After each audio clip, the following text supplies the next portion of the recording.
Welcome, everyone, to the Penny Stamps Distinguished Speaker Series.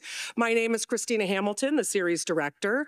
Today, we present truly a man for all seasons, scientist, technologist, artist, and designer, John Maeda. Today's event is presented with support from Design Core Detroit, the University of Michigan Arts Initiative, and series partners Detroit Public Television, PBS Books, and Michigan Radio 91.7 FM.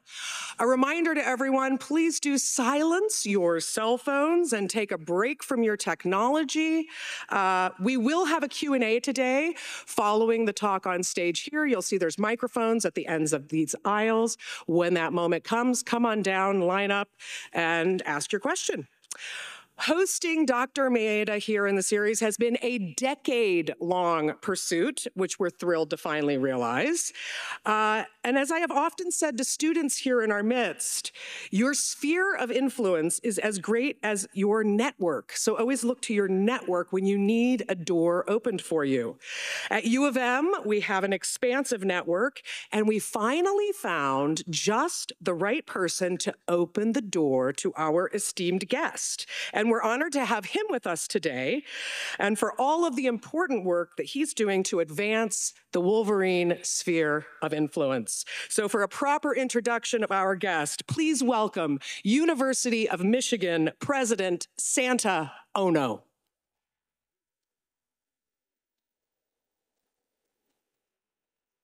Hello, everyone. Thank you. Thank you. It is really wonderful to see all of you here in this beautiful, majestic theater. I hope you enjoyed the organ.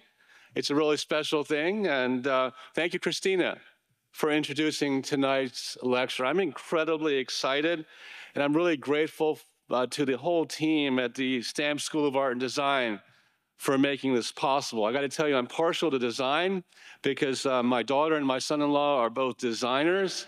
And so I know how important design and design thinking is for everything that we do as a civilization. It's really fitting for both the great vision of its patroness, Mrs. Penny Stamps, and our ethos as a university to bring premier arts and culture offerings to the entire community. And in fact, one of the very first things I ever did when I arrived here at the University of Michigan was to attend this amazing lecture, and you're not going to be disappointed today. We have a very special evening ahead. And I got to tell you, and listening to Christina talk about networks, I met John Maeda first on Twitter, what was formerly called Twitter, now called X. And I was amazed that he responded to me after I messaged him on X. And I'm going to tell you a little bit about John Maeda. He doesn't need that much of an introduction because a lot of you follow him. But I think that he exemplifies what we're trying to do at the University of Michigan, to be an exceptional, comprehensive university that brings together the arts and the sciences, and to be leaders in bringing those together in emerging transformative technologies such as artificial intelligence. And for that reason, you probably know that John currently serves as the Vice President of Design and Artificial Intelligence at Microsoft, a company that's really at the penetrating cutting edge of AI. He's both a technologist and a designer whose work explores the nexus of business, design, and technology, and he's been doing this and pioneering in this field for a very long time. His early work as an artist combined computer programming with traditional artistic techniques. In addition to exhibiting one-man shows in London, New York, and Paris, his work is also in permanent collections at the Museum of Modern Art. John, as you know, has been an author, a business executive, and he was the 16th president of the Rhode Island School of Design, or RISD, as it is affectionately known. He's received numerous awards and honorary degrees, and Wired magazine declared Maeda is to design what Warren Buffett is to finance. That's quite an accolade. And I have to tell you, that's true. But more appropriately, John once described himself as a humanist technologist, one who does not simply because it can be done, but who does so because he cares. And you'll see that in him. He truly is a humanist. He truly cares about this university. He truly cares about you, many of you, as the next generation of leaders that will take this new platform and use it towards positive ends for society. And it's for that reason, as a university, that we have embraced AI instead of rejected it. And we believe that we, as a university, as a community, can ensure that this technology is used for positive ends. Yet for all of his achievements that I've mentioned, John has also faced challenges and difficulties, like each and every one of us. This evening, he will share practical strategies for overcoming obstacles, rebounding from failures, and navigating life's many uncertainties. We'll also hear his perspective on navigating the new array of AI uncertainties coming our way. Perhaps most importantly of all, from my perspective, John is a proud parent of a Michigan Wolverine to graduate very soon. So would you please join me in welcoming John Maeda to the Stamps Lecture Series. Thank you. Thank you, President. Thank you. Hello. I'd like to thank President Ono for taking time to do that. It's quite an honor. It's the other way around. I've been a fan of his, and so to have him here to introduce me means a lot to me. Thank you, President Ono. And I want to thank my Wolverine, Naoko, because this talk is about resilience, and resilience is about being able to bounce back. And I look to my daughters, Naoko, one of them, as the reason why I've always been able to come back. So thank you, Naoko. All right. So I don't talk very much, so if I'm at the wrong pace, just raise your hands and tell me to go faster, slower. I also know this is a required class for some people, so I'm really sorry you're wet because of me. And lastly, there are those of you who have to go to other classes later, whatever. I'm not bothered if you get up and leave. I'm okay. There's a thing called YouTube where it sort of picks up and falls off quickly, so I know how you ride. So what I've done is broken up this talk into a few sections, and it may feel abrupt, but I think it's a way that may help to explain my story. So first off, I am someone who sat at the kind of boundary between design and computation. I spent roughly 30 years sort of in this space of research and the practice of it, and it's something that I keep wondering how to do it. People ask me like, wow, how did you do that? And I will just tell you that I'm not sure what I'm doing because it keeps changing and it keeps getting interesting. And the thing is that I keep trying to understand how to do it in a way that is relevant to the times. And so in the 90s, I made different types of things for corporations, graphics, products, websites. This was my favorite piece that was for Google a long time ago. It's called the About calendar, where it's sort of like relax, and it says, oh, computer is failing. Oh, sorry about that. Interesting. Oh, 1 second. Okay, there we go. Whoa, it just jumped. That was exciting. Wow, that's like new for you to do that, computer. Okay, yeah. Oh, I know why. I was wondering where that went. I'm dyslexic, so when I change things, I apologize, but I get them mistaken. Okay, I should be able to click this, and there it is. So I made an about clock. It's like a California-style clock. It's never exact. This is like in the 90s. I would play with these types of things. What happens is, if you learn my story along the way, which I'll talk about briefly, is I came to realize that perhaps the most important thing for design to consider is inclusion, and we'll get back to this in a while. Okay, so I really like art. and I saw this like bumper sticker that kind of like summarized it best for me. Do you see the heart that flashed by? Heart, art. It's nice because art is in the word heart. It's kind of cool, right? So got to have heart, got to have art. And I saw the bumper sticker that said, you can't spell the word earth without art. Otherwise you get eh. So these kinds of patterns have struck me as important and curious. Another thing is I've had the chance to travel to many airports and look for public art. This, for those of you who have ever stuck in Santa Barbara, is a beautiful seaplane. You can stare at this forever. If you have to wait for hours, it's beautiful. And so I have a collection of art from airports, photographs. In particular, I found this one in the Boston Logan Airport. It is a kinetic sculpture that is this gorgeous? The men's bathroom, and it was really trying hard. I have another collection from the men's bathroom. You know how when you walk into a public bathroom and there's a toilet paper piece and you're like, oh, why is it inside the aluminum enclosure? This could get dangerous.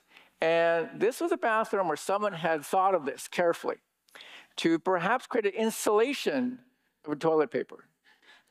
Again, these are moments where the world reveals art, or is it we humans can see art in it? Isn't it the inverse? So how I began in Seattle, Washington. My parents made tofu for a living in a time when no one knew what tofu was. I grew up in an area of Seattle called the International District. It was a rebranded Chinatown. And it was very simple beginnings. There's now a wonton house where my parents' store exists. And it was a place that smelled really bad because it was all trash cans and very dirty all the time. And it was a kind of life every day where I kind of thought that that's what life's about. And I remember I was good at school because I hated working at the tofu store. It was horrible. And when I went into school, it was amazing. It was warm. Dad wasn't yelling at me. I could take a break. It was fantastic.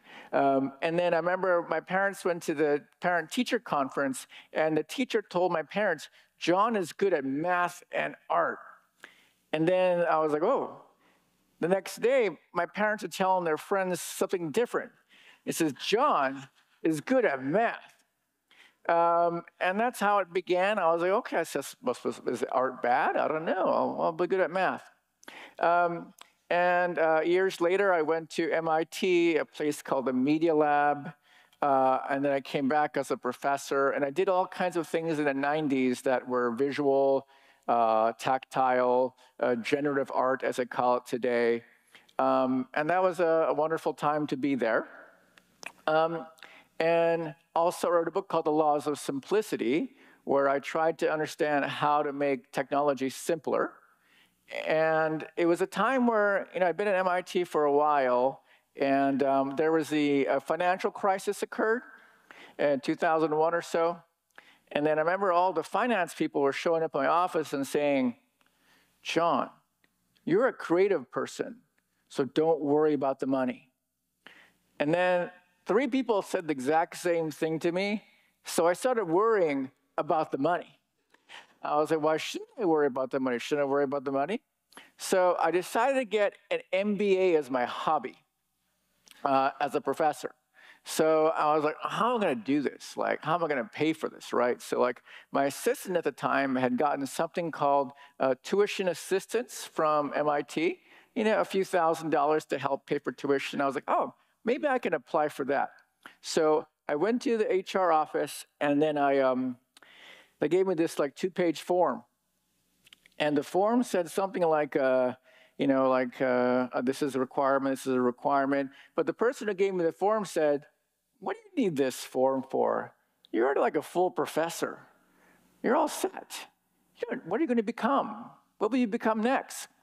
Because on the form it says, what are you doing this study for? What is your next role? And I knew this person would stamp the form and let me go or not. So I wrote down president of MIT. just in case he doesn't pass the form, I was going to come and get him later. So he did pass the form. And I did my MBA part-time as a hobby, and I highly recommend any professor to be a student for a while, because it reshapes how you think teaching. It changed me as well. But it changed my curiosity for the world. And so I had the opportunity to leave MIT to become president of Rhode Island School of Design in 2008, the year when the global financial crisis had not arrived yet. I was there in summer for the summer program. And I was very new, didn't know anything. I was practicing being a president, not like a cool president like President Ono. I was trying to figure it out. And I remembered, I read this book, The First 90 Days. Anybody know this First 90 Days book or First 100 Days? You know, it looks really good. It has all the answers in it. It's like, for whatever you do, don't have a vision, because the vision should not come from you. I was like, don't have a vision, right? But when you come into a place, what does everyone ask you? What's your vision? What's your vision? No, the book said don't have a vision. So anyways, I had the high school program, the pre-college program was convening. And I thought I could like just test the ideas I have, you know, just test it out. No one's watching me. So I showed up, and this was the audience I was talking with. And I said, hey, you know, I'm a new president. I'm trying to figure out this vision. I know I'm not supposed to have a vision, but let me test out some ideas. So I tried one idea. It was something kind of ego-driven, like become the next Damien Hirst, whatever. And then it got like applause for like a dad or something. You know, it was very tepid. And I tried another one. It was sort of more, it was like that. And then I thought, let me just try this one. It was building a justifiable case for creativity in the world. And everyone got excited. These are people with like fierce haircuts and crazy t-shirts. And I was like, wow, everyone loved it. And I didn't know why. And I remember after that event, I went to the store. We had a store for alumni, like cool things. And there was a young woman there who was there. And she said, oh, thank you for giving that speech. And I said, what did I say? And she said, well, I'm like a sophomore in South Dakota. I'm the art person. I'm the creative person. No one takes me seriously, but you said you would fight for us. I'm crying a little bit. It was a very powerful moment. And I remembered that that was what I should do. And so everything I did was about that. It drove me forward. And what happened is I got really interested in knowing why my teleprompter doesn't work. Oh, so anyways, I got really interested in how to do that. Meanwhile, I was a controversial person because I was using this thing called X, now Twitter. And I was tweeting, et cetera. And what happens is the media loved to hate me, it turned out. This is the chronicle of higher education. A college unfriends its social networking president. Everyone was gunning for me because I was using this thing called social media, which I found a useful communication tool, which your president uses so well. And I thought that someday it would become popular. So many things occurred like that that taught me that in Japan, they have a phrase, the nail that sticks up gets hammered down. I think in general, life is like that. If you're trying to spark change, you better be ready. You got to be resilient. So at the same time, I met a young teacher, art teacher, who was a RISD graduate. And he told me that the kind of work that he realized the students that he had like stuck out was work that involved making something to learn something. And I love this idea that the arts are a way to learn. Art is how we learn.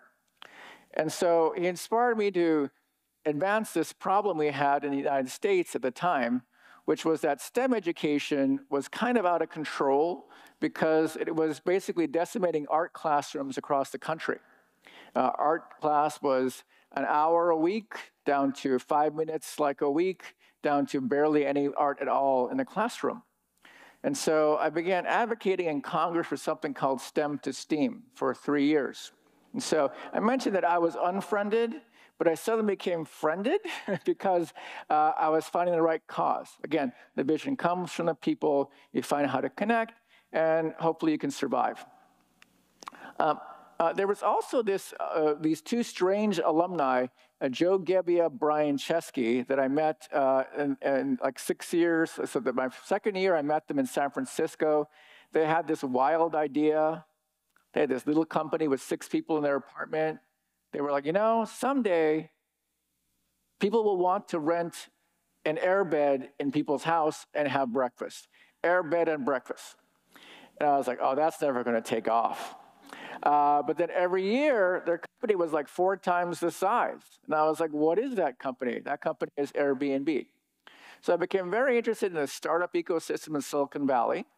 And so in my 6th year as president, I was offered to work in venture capital at Kleiner Perkins, a venture capital firm that launched companies like Amazon and Google, so forth. And I got to get close to design in VC, but specifically DE $ design. What is this value that companies like Airbnb was beginning to unlock is something that more companies were looking for. So what I did is I analyzed all the companies and discovered one very simple pattern that is obvious in hindsight. Because for the longest time, no one had like mobile phones everywhere. Computing was tethered to the desktop. And most people didn't use computers. It's sort of hard to believe, hard to remember that there was a time when people owned computers and put a towel over it in their house because they were embarrassed. It was a very rare thing. But if you had a computer, you would probably check email twice a day. You'd do it once in the morning and once in the evening. And if it was a terrible user experience, it didn't matter too much because you just did it twice a day. Ouch in the morning. Ouch in the evening. But with smartphones, as we know, we love to look at them all the time. And so user experience began to matter a lot because the plane of ouch couldn't be too ouchy. So imagine it a bad user experience all day long, consumers wouldn't tolerate it. So we moved from UI, just a surface layer, to user experience. It's an entire holistic journey of working with a computer basically all day long. Now, also when I was in Silicon Valley, I had an oops. I used to jog at 4 a.m. Those of you who are from Palo Alto know there's no street lights. It's kind of dangerous to run around. Pro tip, the sidewalk is not flat. If you are over 40, keep record of this. You thought it was flat. It is not flat. Sometimes it's not flat in a bad way. So anyways, I was jogging and I was rushing to a meeting or something. I wasn't thinking. And I kind of caught the lip of that sidewalk there. And then you're in that moment where you hit it and you're like, uh-oh, falling, not good. And I basically caught the lip, broke my face, broke my arm, everything. And it was a powerful experience because I was like, wow, this is not good to be hurt. And so I recommend anyone who's over 40 to get hurt because then you realize not good to get hurt. And after being hurt, that's when I actually doubled down on inclusion. I began realizing that technology in general had to be more inclusive, and so I supported the publication of a variety of books in the field on what inclusive design is about. Now, I want to note that I also heard this thing called remote work. And so I was at a company called Automatic, which was the HBR case study for remote work. And I believe this was the first remote party ever online. Now you all have something called FigJam, so it's no big deal. But I was curious about how remote work worked. It exposed me to it before the pandemic. I want to note that, again, I'm saying good things, but bad things. There was a time where Fast Company quoted me as saying, design is not as important as we think, which was taken out of context, but it was incredible clickbait. So for roughly 2 months, I was hated in a big way, which I always enjoy in a way, because I understand, anything you do is met with friction. And sometimes you can't hear people who are really angry. And so I could oh, you think I came from privilege. You just saw Crazy Rich Asians. I get it. Not me. But, we have all these biases that we sort of think and believe. And the simplest story is the one we all repeat. So it reteaches me how important is to do well when you're doing well. And if you're not doing well, can you recover? So I went into consultancy specifically to develop better user experiences, customer experiences. I spent 3 years in an enterprise software company to address anything dangerous. I was inspired the pandemic to work on socially meaningful technologies, shooters, hurricanes, wildfires, a company called Everbridge. And I was a chief technology officer there. And then what happened is my parents are in the late 80s and needed some support. They happened to live in Redmond. And I had to find a job in Redmond. And I lucked out getting to work at Microsoft in the office of the chief technology officer, EVP of AI. In October, when I announced I was working on artificial intelligence, everyone kind of laughed at me. That's never going to happen. And then November, December came, and wow, that turned out okay. All right. Wouldn't you like to understand this AI revolution in terms where you can actually cook it yourself? Well, that's what the Cozy AI Kitchen is for. We're going to deliver to you different easy ways to work with this magical semantic code stuff and orchestrate AI that tastes good to you. Because the Cozy AI Kitchen is meant to be cozy comfortable. So tune in. This is a little YouTube show we made 6 pilots of. If you're curious how to build an AI, those are now available. The first one came out. The next one is going to be Kevin Bethune. The third one is going to be my dear friend Moma Paolantonelli. So if you're curious about how to make AI and you want a little bit sort of like a kind of like glitzy color type of stuff, but with code, check that out, please. Okay. Now people ask me, why have you not had a regular career? And I will tell them, I'm not really sure. But I always used to love going to a Chinese restaurant near MIT, and I used to always love the fortune cookie. And my favorite fortune is this. Range issue with this one. It's exciting. There we go. Oh, no, there we go. It's like hiding. Let's use space. This is my equipment, by the way. The great pleasure in life is doing what people say you cannot do. I think this is kind of the Michigan motto maybe, or you're trying to like push the envelope. I believe in that. The other motto I like is by Eric Shinseki. If you don't like change, you're going to like irrelevance even less. So I believe the world is changing, and I've been curious how to try to keep up with it, sort of. Okay. Now, you might be saying, what the heck? The title of the talk was about resilience. So what I've prepared for you is a meal of resilience. And let me check the clock. Okay, so I'm going to have to do that. Okay, so I have collected everything I know about resilience in roughly 40 images. And these are all available online. I'm going to walk you through it. We're going to jog through it, okay? You're all fast. All right, here we go. Okay, so first off, resilience in general, you have to be resilient in this technology age. Why? It's because this is like this thing here, 128 megabytes over here. That's what it used to be. Now it's like 128 gigabytes. That's like 2005 to 2014. That's unusual. So the change we are experiencing in the information technology era is just weird. And this is all in the context of something called the fourth industrial revolution.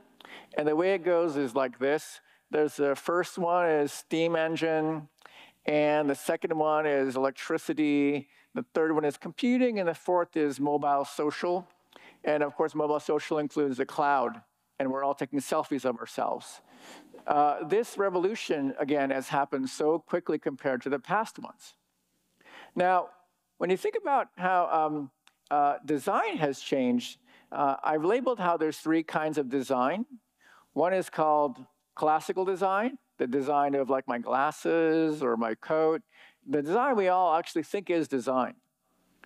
And then there is design thinking, something that President Ona mentioned backstage about using it in hospitals in new ways to sort of make service design more comfortable, easy. And lastly, there is computational design, which until this year made no sense. I wrote a book called How to Speak Machine to try to explain this before it landed. But anyways, it is using computation as a medium. Now, it turns out that all of this kind of design has a different emotional response. So it turns out that design in the physical world, what is that about? It's about like, oh, I like that. But inevitably, change occurs. So when something happens in your organization, like some kind of shift, whatever, you get scared. And when you get scared in three varieties. One is no impact, lucked out. Shock, oh no, or damage. And so the reality is that when we experience change, it hurts sometimes, right? Okay. Now, if you think about it, the word resilience, I looked this up. So the word resilience was first found in 1627. The word was meant to sort of like be like a ball. You bounce back. At 1857, it became a way to describe the Scottish as unusually hardy, unusually resilient. So it was a physical property, and then it became like a social kind of property, perhaps to, again, instill more people to be more robust as change became much more aggressive. Now, again, we experience the pandemic. Some of you experienced it in even worse ways. I'm sorry to hear that if you felt that, but it was a big deal. And instead of like actually like not being able to do anything, we chose to take it on. And I think that kind of bouncing back resilience is what we all experience and is now built into actually this generation of students more than any other generation of students ever. But again, you're in the world of the artificial intelligence boom. And so if you notice, I like history. I went back to the 1600s. That's like a long time ago. This is from 1966. This is a program called ELIZA. And ELIZA is a computer program that modeled a Rogerian psychotherapist. It does a very simple trick. The therapist is talking, you're talking to the therapist repeats back. You're saying certain words to the therapist keys on certain words and repeats certain things back. Like you start talking about your mom, tell me about your mother, right? Or it's like I had a really bad day. Tell me about your bad day. So it just repeats things back to you. Joseph Weizenbaum is an important figure in AI's history because he really invented this kind of autonomous chatbot. And in the 1970s, he wrote this book called Computer Power and Human Reasoning. And what I like is how he called out how what I had not realized is that extremely short exposures to a relatively simple program could induce powerful delusional thinking in quite normal people. It was sort of a Pandora's box, really. So we humans can't help believe that when words are being typed at our face, that it's coming from a person. We're wired that way. And he gave us caution. So I just want you all in this era to realize that this is a very long-term old caution. And so remember that there isn't something human talking to you. It is a machine, but your mind cannot help but think, oh, but it's alive. Now, I like this adversity calligraphy because if you turn it upside down, it reads as resilience, if you can do that with your head. But the idea is that adversity is what creates resilience. Unfortunately, I do not wish adversity on anyone, but it is the key to becoming more resilient. Some people have more privilege to be able to overcome resilience. Some people have less, so it is not a sign of strength or weakness. It is how some people are built or have been privileged to be able to recover from. Are we following so far? People sleeping yet? Okay. Good, checking. Okay, good, all right. Let's see here, but 19 minutes. Here we go. All right, okay, let's see here. I've discovered that this has a range issue, but this is actually good. Okay. All right, so again, the fact is that change is similar to how we experience grief, and this is a grief curve I found called the Kubler-Ross grief curve. So when something happens, we think maybe it's good, plus valence. No, it's not that good. And then you're like, maybe it's good. And you're like, let me think about this. And like, no, I don't like this. And when you're down here in anger, then it gets very hard, very Yoda. Don't get angry here. Catharsis occurs. How do you process it? Sometimes you stay down here, misery and crisis. But some people are able to rebound, but still you're not as good as before. You have to recover. And some people are like super positive. They're like, yes, we can, didn't even notice it. And that exists too. But this is useful because we humans all experience it differently. And I love how the Ekman sort of emotion wheel, 6 canonical emotions. You got fear, surprise, disgust, sadness, anger. Enjoyment is only 1/6. Why? Because if we were happy all the time, we'd probably be dead. We have to sort of survive. We have these strong survivor triggers around us to sort of make sure danger, danger, danger. So that's why change is something that triggers these things. Okay. And I have like a whole bunch of recipes that I've found. I think it's a Swiss one. It's like a house of rooms. When you're in a problem, ask yourself which room you're in to get out of that room. Okay? Remember this, 4 rooms. Room of contentment, life is good. Room of denial, cling to the past. Room of confusion, can I learn? Room of renewal, risk a new path. And then back to I'm okay. So again, good tool. Where are you in that? Realize that there's more rooms. Don't get stuck in that room, right? Okay. And then don't forget that there's like the panic room and the cellar of despair as well. That's where you go when you get stuck, so be careful. Okay, so again, it's an architectural metaphor that I find very useful. There's another one called 4 doors. There's 4 doors. When something bad happens, you want to ask yourself, did you have it before? Do you still have it afterwards? Didn't have it before? Don't have after? Business as usual doors. And then there's 2 doors over here. Oh, no. Did he have it before? No. Don't have it after? No. Let it go. It's like let it go, let it go. So 4 doors. And the last one is didn't have it before. Do have it after. Go for it. So the doors, the rooms, depending how your brain works, these are useful. Okay. I'm trying to be useful in this conversation with you because I have so many of these that you will get bored very quickly. But I haven't gone through them in so long, and I realized I could use them. So selfishly, come with me. Okay, now, I'm going to show you more of this depressing-ish stuff to get out of depression. But I want to tell you something to make you happy. By working for 3 years in the disaster category, I am not worried about things as much. Right? Yeah, I'm like, wow, bad stuff happens all the time. So I discovered this one fact at the planetary scale. First off, there's this thing called the sun. And the Earth rotates around the sun. And depending upon the axis of rotation, the seasons are different, right? And so that happens, and the reality is that this is just what happens. Weather is dependent upon this, like so much is dependent upon this, right? Just that fact. Can anyone change that here? Nobody can change that here. Don't have to worry about it. Second fact. Did you know that there's this thing called the moon? And the moon goes around the Earth. The moon's like pulls, like gravity, and like trying to moves the water around because it's a very, very, very, very tight skin around the Earth. Waves occur, stuff like that. Hurricanes, et cetera, patterns come from that. This you cannot change too. Third thing, the Earth is a spaceship with a burning molten core that's hot and dangerous. It's also moving at 10,000 kilometers per hour around the sun. It is unstable. It has these things called volcanoes. I'm sure you've seen them.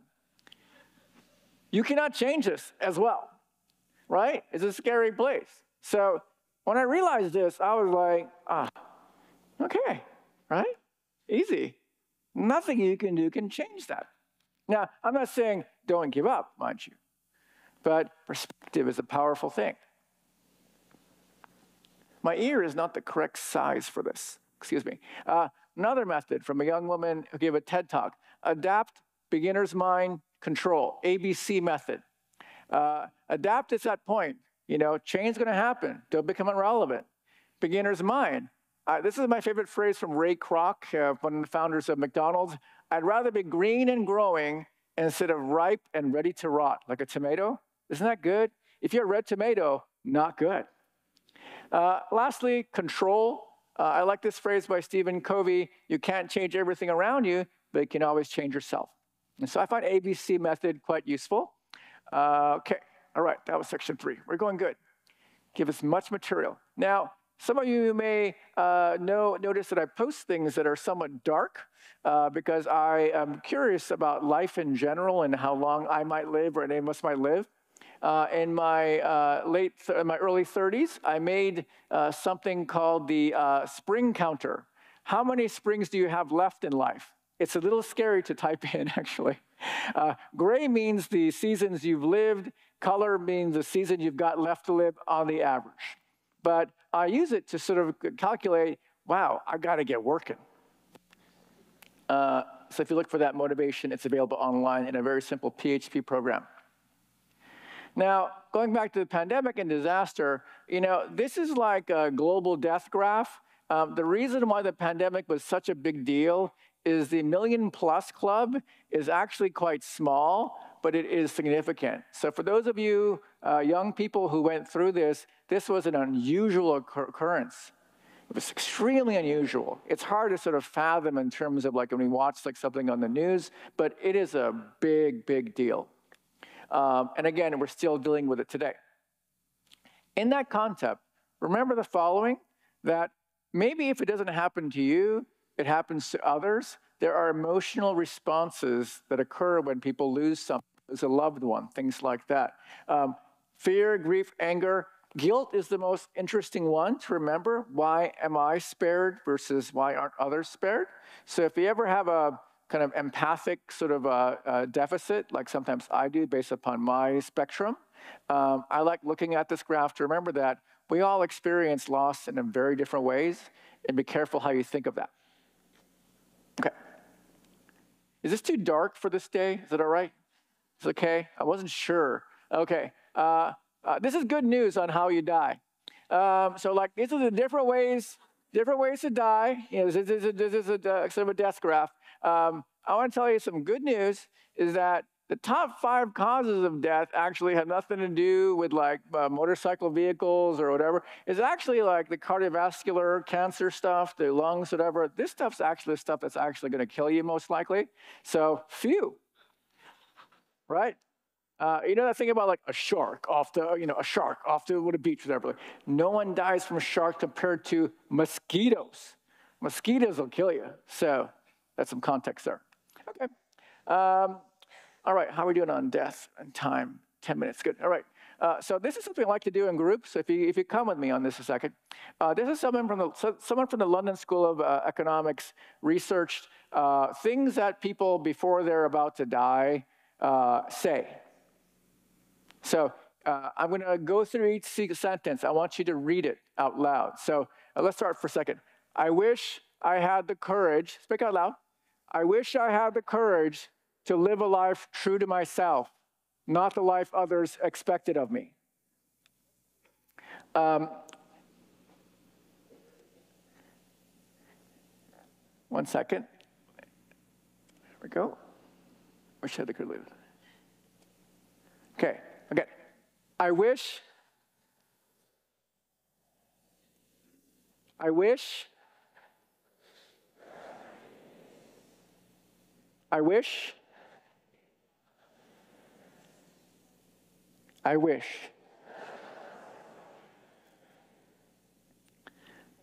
That list I find very powerful because it reminds you, I should I'm alive now. I should make one of those wishes happen.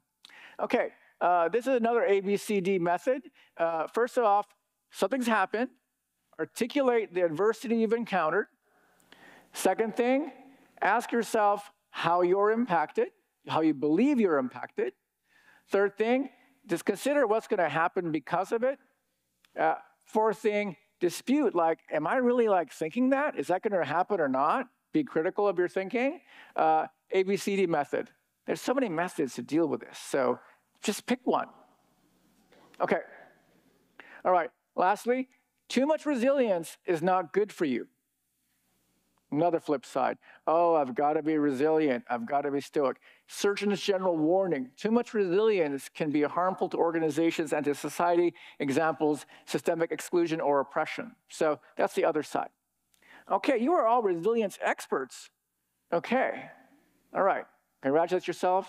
Adversity, resilience. If it happens to you or you're going through it, I hope you'll be able to be more resilient too. All right. Okay, let's talk about AI now. AI is like interesting, like the letters. They can go into all kind of pockets and places.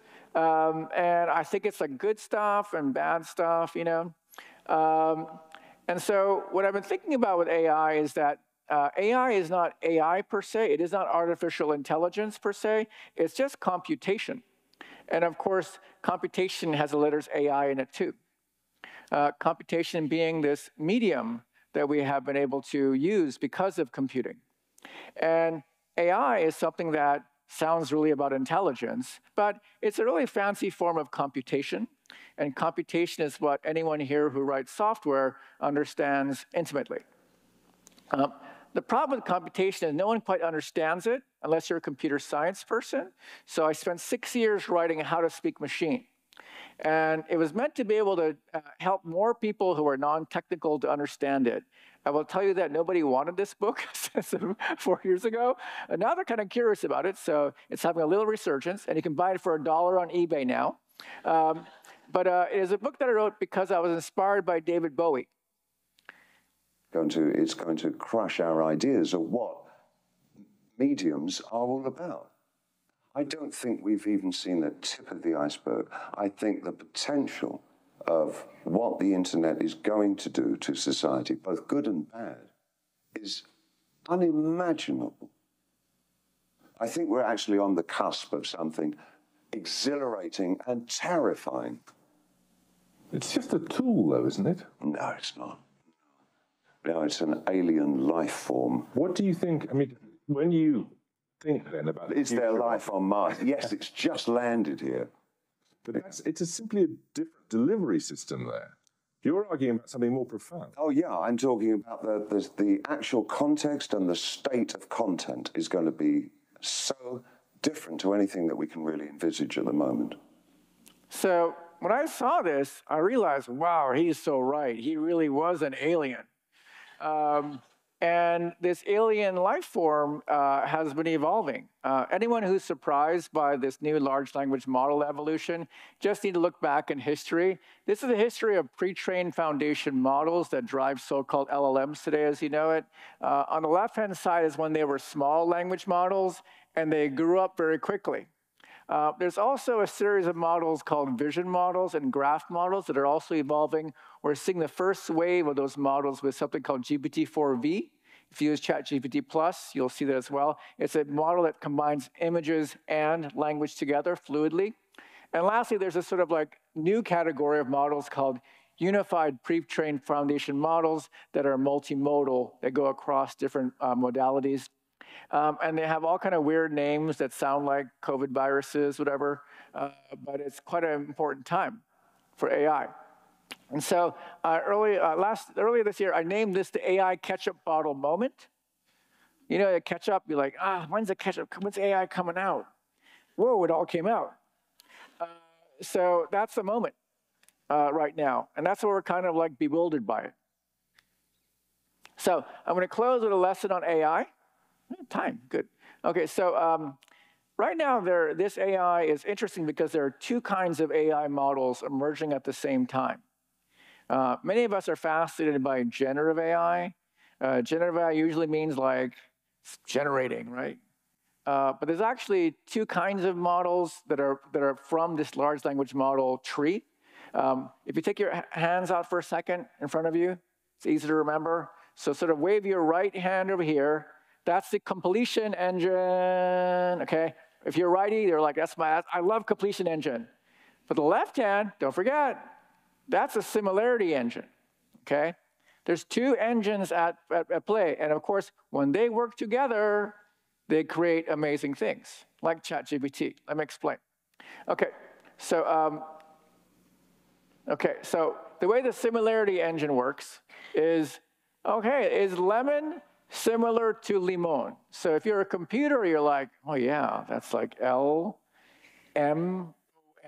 That's like 4 out of 5. That's like, yeah, very similar, right? Okay, I got it. If you're a computer and you're like, lemon similar to orange, it's like, whoa, no, 5 letters, 6 letters. Maybe the E is similar, the N, no, not the same word. But we humans kind of like, that's kind of similar, right? Is lemon similar to that sour taste? That's impossible. That's 1 word compared to 3 words. Well, in reality, in today, you're now able to calculate a numerical index that tells you, is it 0.5, 0.3, 0.9 similar? There's a similarity engine has emerged. It's incredible. It compares sentences to words, sentences to paragraphs, paragraphs to books. And that technology has emerged in your left-hand similarity engine. The right hand is more popular, the completion engine. But if you think about it, it's quite clever. I bit into a lemon and you're probably imagining what's going to occur.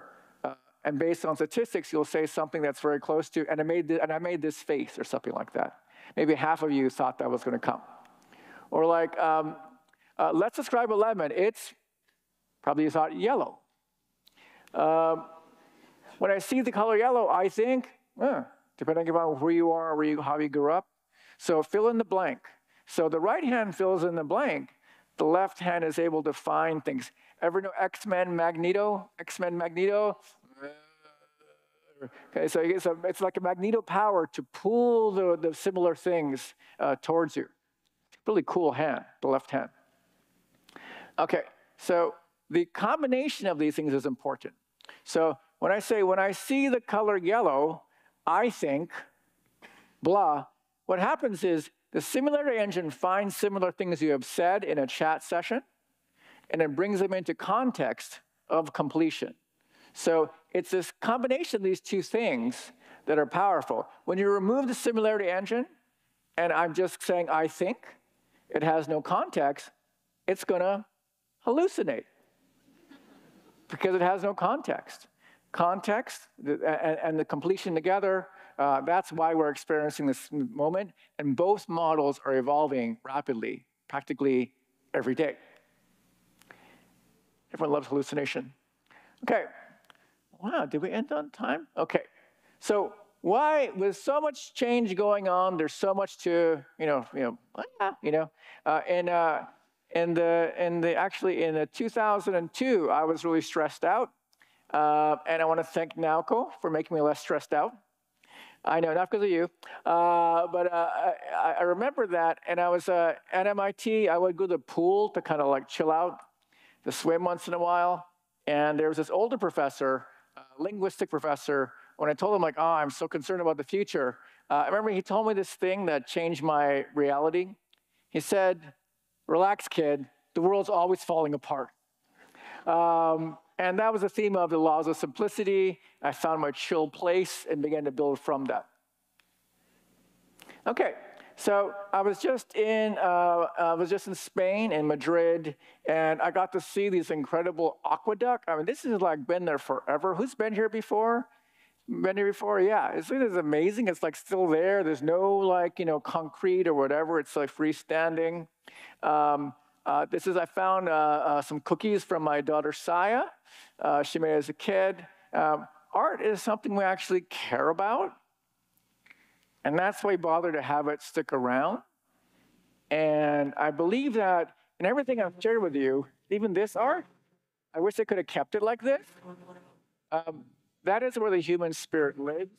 In the age of AI, so much change is occurring, but what doesn't change is how we feel for each other. And I hope that this gathering, you'll have some nice dinner or whatever after this. But we're on time. Thank you. Thank you. Go run to class. And we have Q&A now. For those of you who can stay at Q&A. For those of you who go to class, run as you can. Hope you stay dry.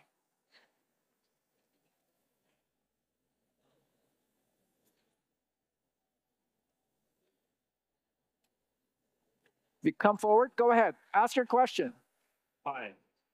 Oh, microphone, go ahead. Go ahead, I hear you. I'm Zach. I'm also from Seattle. So I'm Zach. I'm from Seattle. Yeah, glad to see a hometown hero. Hi. I was just wondering, throughout your career, since it's been very nonlinear, has there been like a consistent challenge that's come up time and time again? And how have you faced that? Question is, what is the consistent challenge? Thank you. The consistent challenge is asking yourself, can you get back up again? One of my favorite phrases is from the late Nelson Mandela. Don't judge me by my successes. Judge me by how every time I failed, I got back up again. So that's the only thing. Can you get back up again? And you can do it with friends and family, if you're lucky. Thank you. Question. Hi. With all of your development with AI, what are your thoughts on AI generators of like images like DALL-E and all that, with like potentially stealing from original artists? What are your thoughts on that? The question is on copyright. With these types of image-generating images, they're based upon data from the internet. How do I feel about it? I think this first generation of models are doing a lot of that, but we're learning how to reduce that. So over time, it'll change. Okay, go ahead. Wow. Hi, I'm Kundu. I wanted to know, you spoke about emotions. I wanted to know what's the way forward in order to understand a person's emotions, and how can we somehow gather that information? Good question is how to sort of gather emotion type of stuff. I should tell you that many companies are trying to measure your emotions to figure out what you will buy. That's a thing, so that technology does exist. I would just say as young technologists, however, or builders in general, I would suggest you feel more, hang out with more people, build more relationships. That's how we're going to improve the technology. Thank you. Go ahead. I'm Selena. I feel really related to your experience because when I want to do science and art, and then all the adults told me, no, you can only choose one. And then I have changed my major for 3 times. So definitely with your like very abundance like career plan and no vision, it's definitely me. And I'm wondering because for some weird reasons, I was actually listening to a podcast about the origin of internet and how it's kind of generated from like a purpose for defense and military communication, which caused a lot of problem because the way it was designed initially. Do you think, but I think AI, this black boxing, really has some potential to, you know, change the potential like problem or the existing problem. Do you think AI would solve the problem that the previous internet has? Sure, yeah. Well, we have to remember that all technology has a positive and negative balance, counterbalance. Many of you have heard of something called the Nobel Peace Prize. Oh, Alfred Nobel invented dynamite, which was the #1 technology that was able to enable miners to stop dying in the mines, digging those mines was very dangerous. So dynamite was an awesome technology. It also is reputed to have killed more people during war at the same time. So technology always comes with these 2 questions. We have to ask them critically. Thank you. Go ahead. Hi, I'm Selena. I have 2 very quick questions. First of all, I love your book, How to Speak Machine. I actually brought it with me. Yeah, I was wondering if you could sign it. That would be so lovely. Yeah. What's it? Yes. Yeah. There's a question? Yeah. Let's go. Thank you. And also the second question is, I was wondering, how do you balance design and like computing, like programming and UX design? How do you balance that? How do you balance? Thank you. How do you balance design and computing? It's very hard because when you're in the computing space, your brain has to change a little bit to be there. And when you're in design space, you have to change a lot too.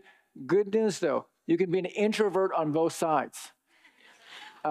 I like to say that engineers like to introvert, but designers like to introvert together. So there's something about that. Introvert, nicely across. Thank you. Go ahead.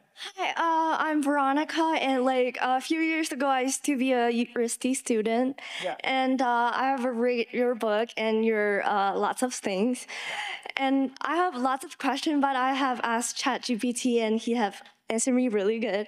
But I have one question that he can answer. Can I have a selfie with you? Oh yeah. Okay, let's go quickly. Yeah. All right. Thank you. Next question. Thank you. Okay. All right, next question. Hi, I'm Dev. I'm a big fan of yours. I did a study on your design. I really love the reactive books. My friend Adriana too was with me on that project.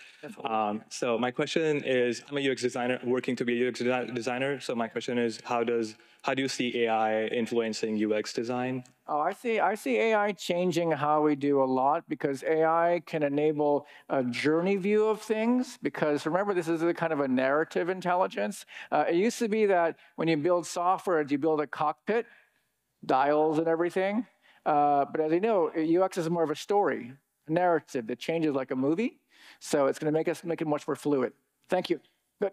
All right, go ahead. Hi, I'm Hillary. I'm also a UX designer, and I was wondering if you could sign the laws of simplicity first. Yeah, go ask a question. Thank you. And second is, I'm wondering, we talk a lot about accessibility and inclusion in UX design, but how have you explored inspiring community and connection within UX and user experience? Well, I'm heartened by the fact that, oh, sorry, I've been pressing this thing over here.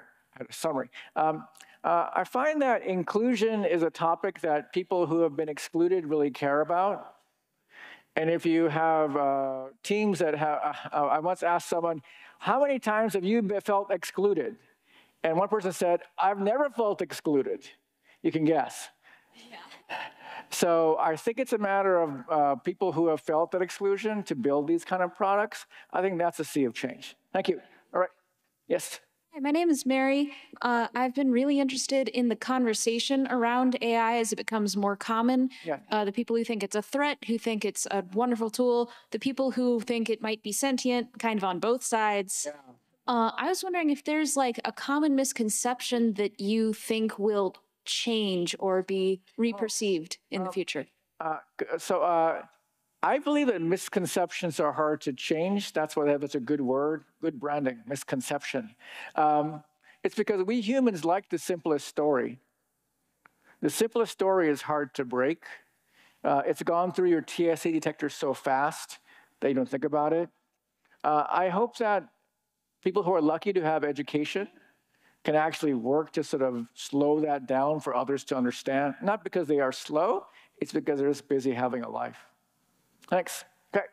Hi. Hi, I'm Maddie. So I just wanted to say a quick thank you. A bunch of students here from College of Creative Studies. Hello.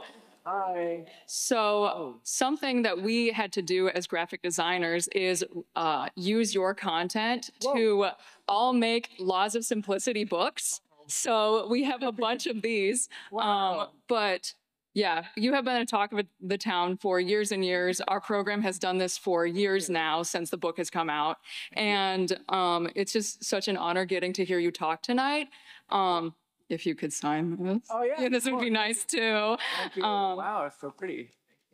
But one question that I indeed have is, a lot of us are really infatuated with these the shoe collaboration that you did. Oh, you know about that? Yes, of course. What? Yeah, with Reebok. Yes. So what was the concept behind that? So I was lucky to be asked to design a series of shoes and apparel for Reebok. What was behind that? I think it was just people thought I was a strange person who could write computer programs and make graphics. It was as deep as that, folks.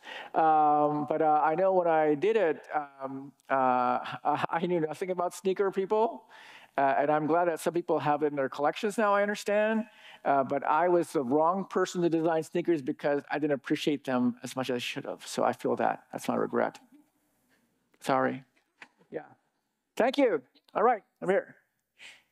Hi, John, and thank you for running around and for your presentation. I think I'm the only MBA student here. I'm lost here. Oh, wow. Very excited, and I just had a question about how you manage your time. Like you talk a lot about resilience, about like this, what's important in life, and what you must have a routine, like in the morning, in the night. I'm very curious about it. How do I manage my time? I don't sleep very much. So I mismanage my time is the answer. I have not been good at that. It's one of those like things on my New Year's resolution list.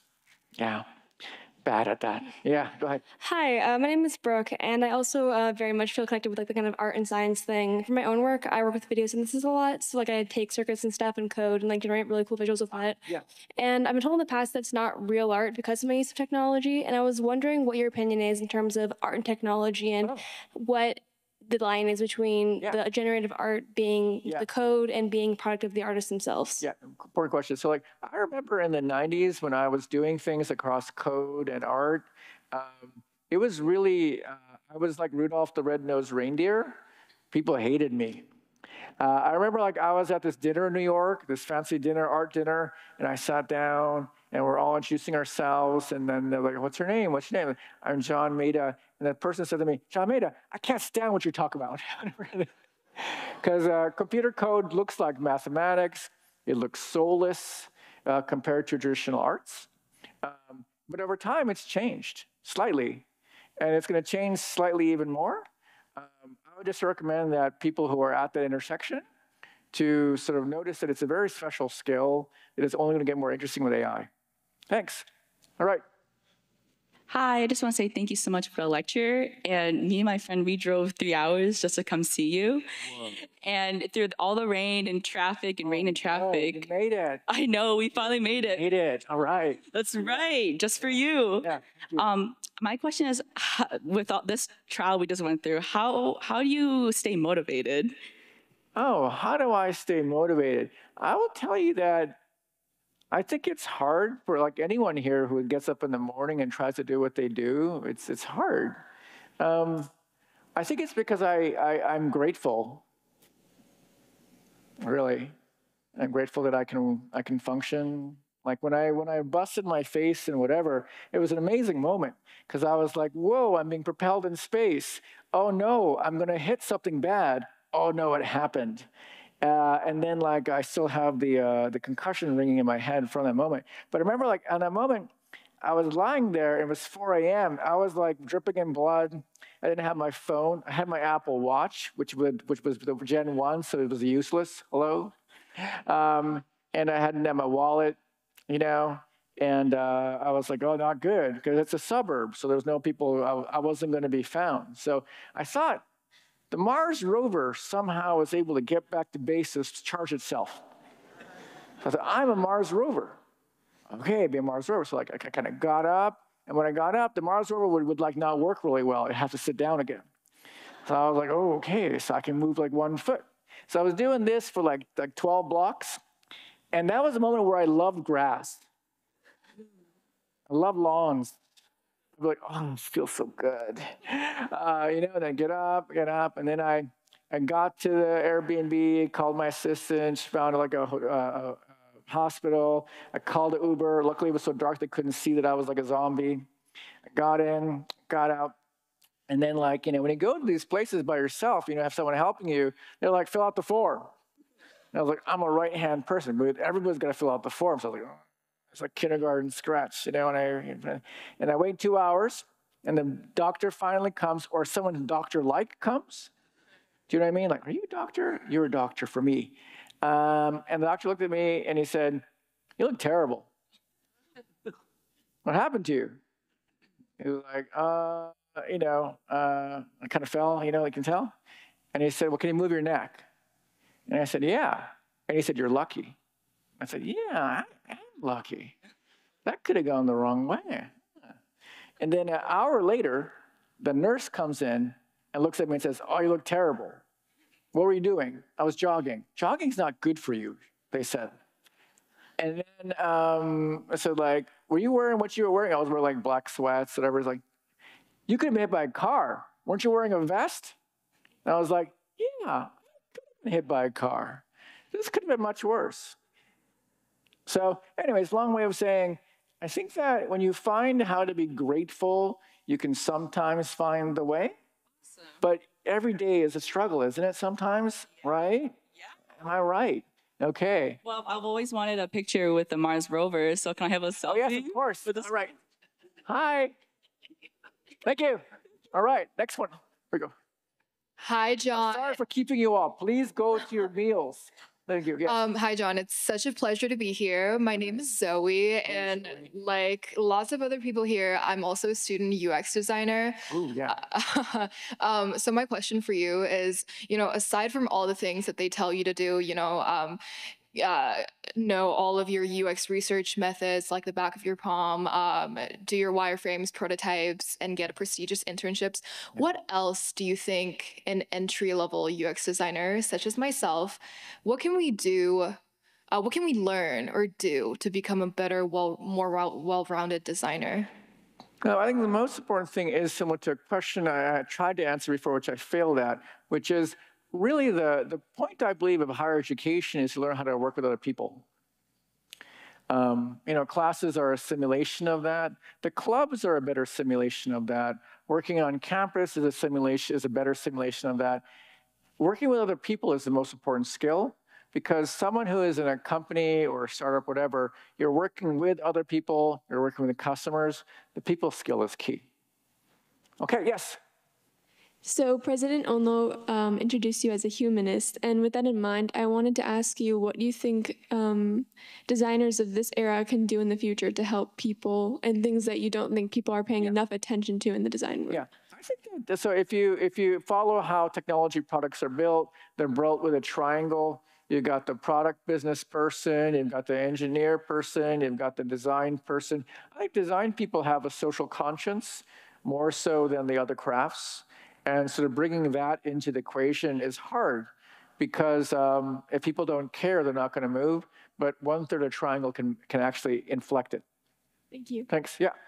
Hi. First, big fan of the jacket, by the way. Oh, thanks. Looking sharp. Yeah. And so I was wondering, as AI has shown to have the possibility of simplifying and accomplishing some of the steps in the design process, how in your industry does that affect some of the jobs that have traditionally done those steps that it's looking to, be involved with? Good question. I think that we have to notice an important thing when you use AI UX.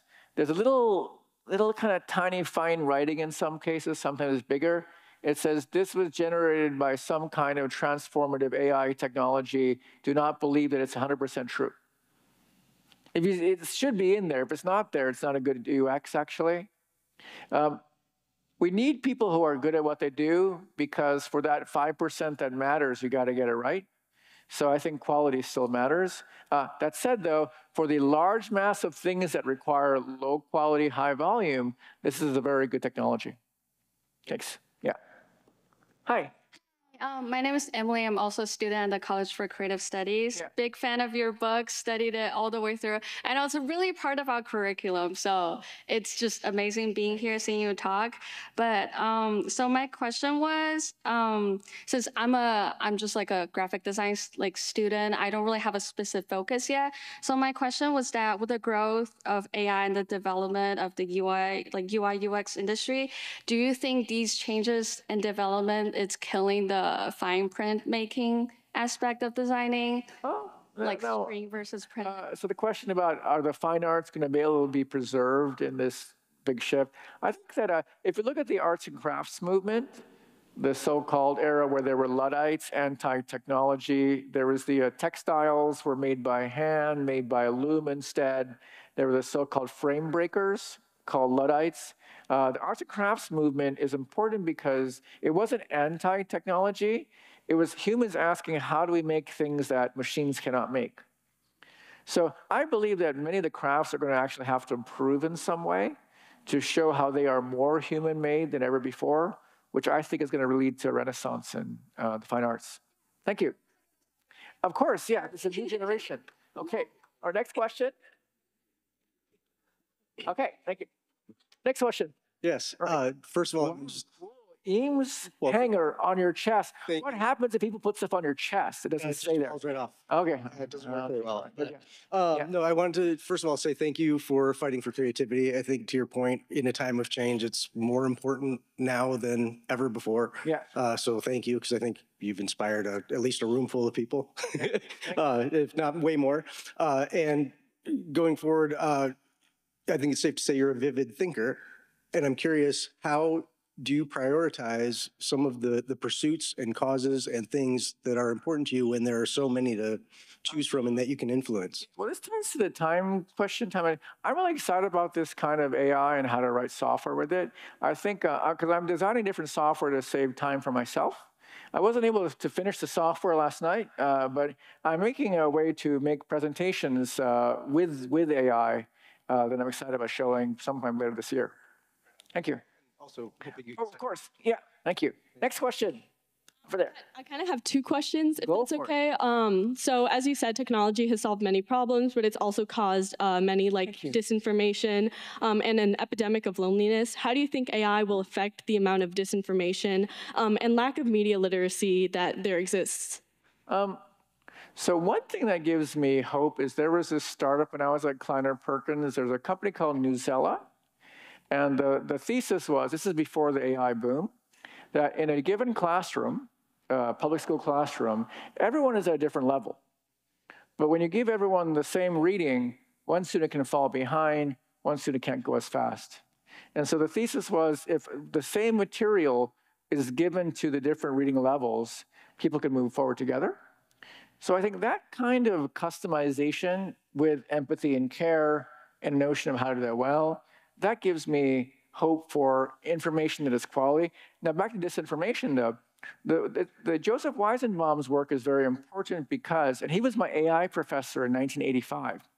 And I was a student who thought, I got that instructor? I wanted that one there. And then years later I realized, wow, he invented the chat bomb. He's important because he fled Nazi Germany as a youth. And the reason why he didn't commercialize this technology in 1966 is he asked questions about it. And because he asked questions, if the bot starts talking to people, will they start to believe it's a human? Yes, it most likely will. So I believe this generation of technologists and builders are going to have to ask questions for how do we break the spell? Otherwise, it's going to get much more confusing. Thank you. Question, second question you said. Sorry, and then we're at a constant battle with nature and technology, and we're starting to see the detrimental effects of climate change. So how do you think putting more resources into this new technology is going to impact the climate? I think definitely anything that uses energy is a balance kind of thing. This technology, however, as we begin to learn how to use it with less energy, it does help us think differently, think better perhaps in the future, and it may help us actually make a dent on that. I'm hopeful of that. Thank you. Yeah. Hey, I'm just curious, what's your favorite color? Favorite color is blue. Thank you. Yeah. Hi. Hi. We are some more CCS fans. Again, we've just been studying you and really appreciate the work that you do and have been inspired by you a lot. Thanks. We all have our books. Oh, great. And I was just wondering if you could sign a few of them. Yeah, if you want it. Yeah, of course. Okay. Whoa. Oh, my goodness. Thank you. Thank you. All right. Yeah, thanks. Selfie, yes. Young people. Okay. Okay.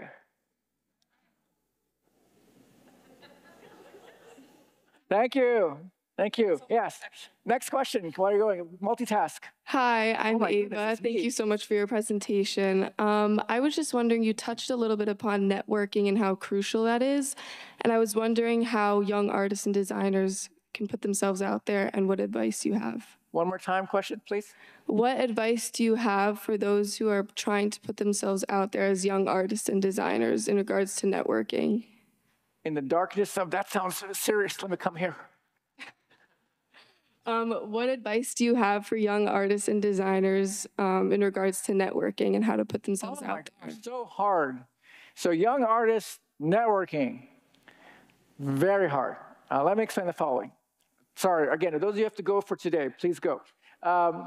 I was a happy introvert who didn't want to talk to anybody. I loved making my stuff, you know? And I had this producer, Naomi Anami, who funded this series of books called the Reactive Books. And we were at some event, and I wanted to go to my room that evening and just write code and or design some pamphlet, whatever. And he said to me, "You have to go to the party." And I said, "I don't want to go to the party." A month later, Mr. Anami went into a coma, and he never recovered. And I realized, wait, I got to go to the party. So out of necessity, I realized that I needed to be a part of that world. And so I think as an artist, you can choose to have phases of build, heads down, and then have a party, and then build, heads down. But if you count on heads down to work out, it doesn't work really well, unless you have a trust fund or a Duke knows you. Thank you. Can I also have a selfie? I just want to let you know. Time. 5 minutes. 5 minutes, everyone. Thank you. Hi. Hey, my name is Lyric. I'm another College for Creative Studies student currently working on that project that everybody else is working on. You touched on going to school after you've already completed it. How long did you wait to go back, and what was the benefit of going back after technology has improved so much? Oh, well, I did my MBA online just when it was coming out. And it taught me, for anyone who's a teacher, I strongly advise you to be a student because you're getting it wrong. Like I was getting it wrong. I probably wasn't a good teacher as you are, who's still here. Because you learn that the student is much smarter than you. They know you're making stuff up. And I was like, oh, this professor's making stuff up right now. I do that sometimes. Even people notice that? Whoa. So I think that is useful as well. Thank you. Of course, yeah. Next question, 7 minutes. Thank you, 5 minutes. But more of a recommendation. So back in 2008, I was at RISD pre-college program, and I was there. I know you. Studied industrial design, but I come more with a recommendation. I don't know what your vision is for your role at Microsoft, but I do highly recommend that you work with a biomimicry team, specifically Caitlin Chusey, who is the director of biomimicry and their development of data centers that work better with natural systems. So I just offer that. Yeah. Thank you for the idea. Good present. Edna Lawrence Nature Lab. Okay, hello, yeah. I just wanted a selfie, please. Selfie, yes, I'm a big fan. This is very easy. No question. Take a picture. Okay, there we go. Okay, thank you. Yes. Hi, I don't really have any questions. I just wanted to say thank you for the presentation. I think that your general worldview, it was really inspiring. What was useful? Everyone dies, and Dark. Yeah. Yeah, and don't take that for granted. And I think that is a really important thing to say. And also, could you sign my sketchbook? Of course, yeah. Thank you. Yeah, you will live. I think it's good. You will live. Thank you. All right. Yeah. Not really a good point. Yes. Not really a serious question, but as someone who's pushing the boundaries of science and technology, what is your favorite science fiction movie or piece of media? Arrival. Oh my gosh. Thank you. That's a good one. Arrival. Thank you. Well, I got kudos from young person. Yes. My question is, what do you look for in someone who wants to work for you? What I look for in someone who wants to work for me. I don't know why anyone would want to work for me or work with me. I like people that are nice people. Sounds kind of corny. So I think nice people, because nice people, they don't have to be nice all the time, but why are you so nice? Because you want to help. I like that. Mr. Rogers, who loves Mr. Rogers, find the helpers. I love helpers. Yeah. Can we get a picture with you, please? Pardon me? Can we get a picture with you, please? Oh, yeah. Go ahead. Yeah. All right. All right. Next question. Just wanted to say thanks for the lecture. It was really entertaining. And I was wondering if I could get a selfie also. Oh, yeah. Go ahead. Wow, this is a new trend I didn't know about. Okay. Yes. Next question. Last question. Okay. Okay. Here we go. I actually want a selfie, but I do have a question. I'm actually a senior. For selfies, please go ahead and go home. It's okay. Okay, I'm actually a senior student and I'm looking for programs, but as I said, I switched major for 3 times. Yeah. I'm just looking for like a program what is some characteristic I could look for as a very creative but interdisciplinary person? It's all about having one good professor out there that gets you. Photo stick. Thank you. Thank you. Okay, let's go. One more, last one. Sorry, this is maybe the real last question. So I know you have your book, and you wrote it like for people who maybe don't understand technology. Well, like one of your books. Oh, thank you. What are other people who what are other things that people who maybe are like a little bit lost in the tech world but want to understand? Like, what can we do?